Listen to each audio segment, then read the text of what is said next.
ሐይቅ በከባቢ ያላችሁ ሰዎች ብታቁም ራቅ ካለ ከባቢ ያሉ ኢትዮጵያውያን የማይገነዘቡት አስደማሚ ታሪክ በግልጽ የሚታይበት ከባቢ ነው። ነገር ግን ያን ታሪክ ለመግለጥ የሚያስችል መሰረተ ልማት እንዲህ ያለው ልማት ያስፈልግ ነበር።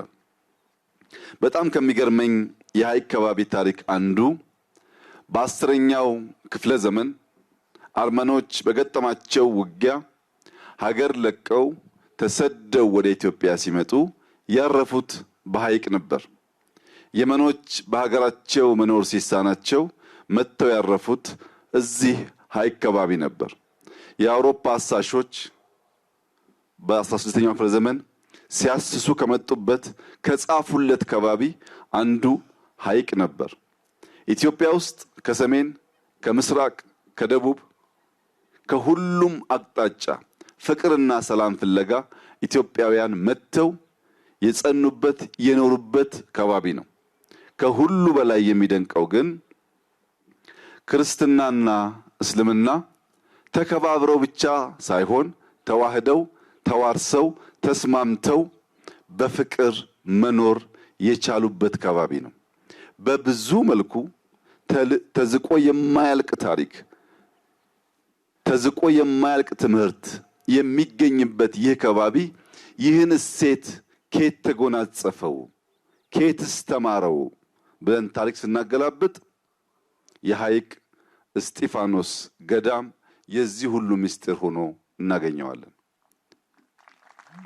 የሐይቅ እስጢፋኖስ ገዳም ያሉት 3 ዋና ዋና ዓላማዎችና መሻቶች ላለፉት 800 ዓመታት ኢትዮጵያን ስንመራ ኢትዮጵያን ስናጸና የነበሩ ህዝቦች በሙሉ የዚህን ገዳም አስተምሮ በውል ተገንዝበው ሰርተውበት ቢሆን ኖሮ ዛሬ ኢትዮጵያ የት እንደምትሆን ሁላችሁም መገመት ትችላላችሁ።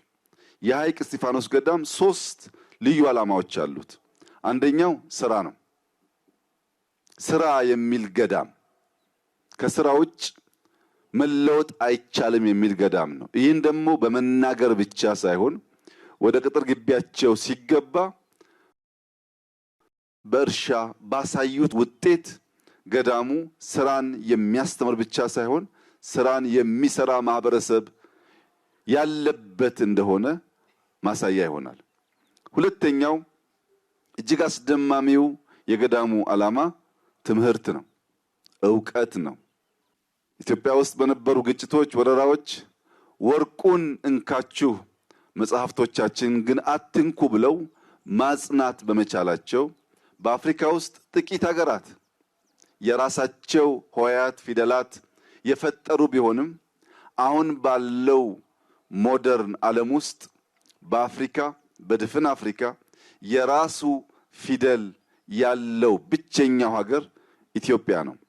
ይህ በዋዛ ፈዛዛ የተሳካ ጉዳይ ሳይሆን እንደ ሐይቅ እስጢፋኖስ ገዳም ያሉ ዕውቀትን የሚሹ ዕውቀትን የሚያጸኑ ዕውቀትን ለትውልድ የሚያሸጋግሩ የቆረጡ ሰዎች በመኖራቸው ምክንያት ነው። ትምህርት፣ ዕውቀት፣ መጽሐፍት ማገላበጥ ከስራ ቀጥሎ አንዱ መርህ መሆን አለበት በሚል የዚህ ገዳም አባቶች ለራሳቸው የኖሩት ብዙዎችን ያስተማሩት የነሱም ተማሪዎች በብዙ ከባቢ ለኢትዮጵያ መምህራን ሆነው እንዲያገለግሉ ያስቻሉበት ምስጢር ነው።